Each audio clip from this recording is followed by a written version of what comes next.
ये बात करीब 1 साल पहले की है। हमारे फाइनल एग्ज़ाम्स आने वाले थे और मेरी तैयारी अभी बाकी थी।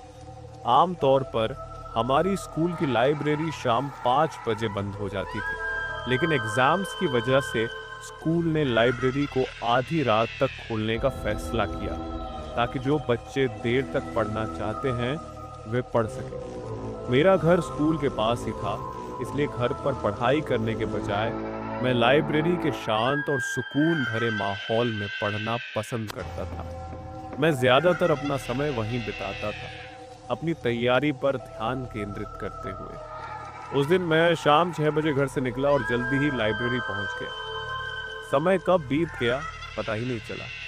मैं अपनी किताबों में इतना खो गया था कि मुझे एहसास ही नहीं हुआ कि रात के 10 बज चुके हैं।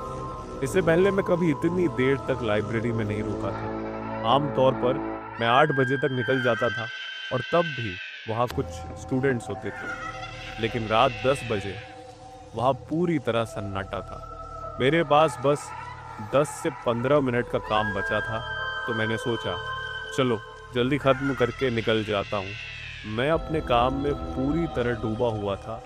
तभी अचानक मुझे किसी के लंगड़ाकर चलने की आवाज़ सुनाई दी। चाल की आवाज़ धीरे धीरे गूंज रही थी, साथ ही किताबें खिसकने की हल्की आवाज़ भी आ रही थी। मैं सन्न रह गया। मेरा दिल तेज़ी से धड़कने लगा। डर धीरे धीरे मुझ पर हावी होने लगा। मैंने पीछे मुड़कर देखने की हिम्मत नहीं की। आवाज़ करीब आती जा रही थी। मैंने अपना सामान उठाया और भाग खड़ा हुआ। स्कूल की लाइब्रेरी एक लंबे कॉरिडोर से जुड़ी हुई थी। उस कॉरिडोर के अंत में दाईं ओर मुड़ने पर स्कूल का गेट आता था। मैं तेज़ी से कॉरिडोर से भागा। जैसे ही मैं गेट के पास पहुंचा, मैंने उसे देखा।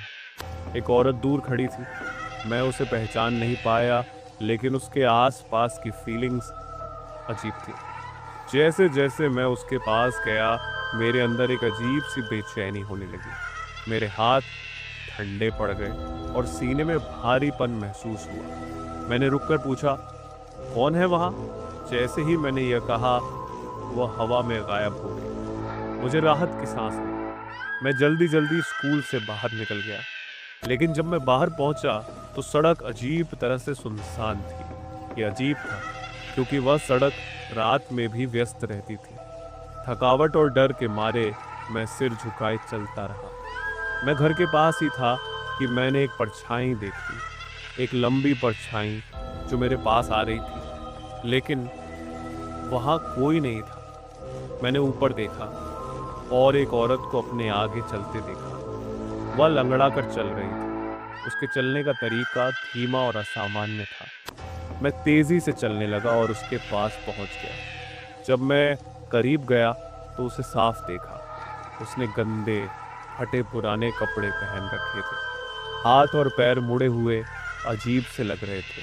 उसके बाल उलझे और बिखरे हुए थे। एक ठंडी लहर मेरे शरीर में दौड़ गई। कुछ बहुत गलत था। मैं रुक गया। मैं उसके पास और नहीं जा सका। मेरे अंदर की आवाज़ अब मुझे रोक रही थी, रुको, दूर रहो।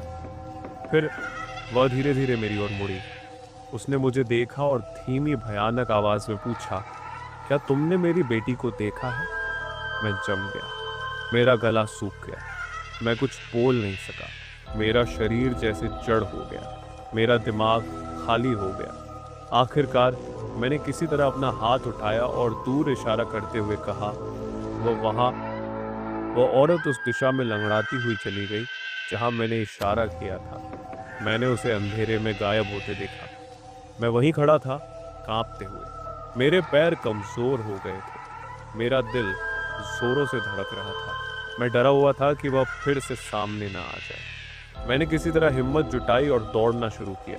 मैं जितनी तेज दौड़ सकता था, उतनी तेज दौड़ा। फिर दूर से उसकी चीख सुनाई दी, वो यहाँ है।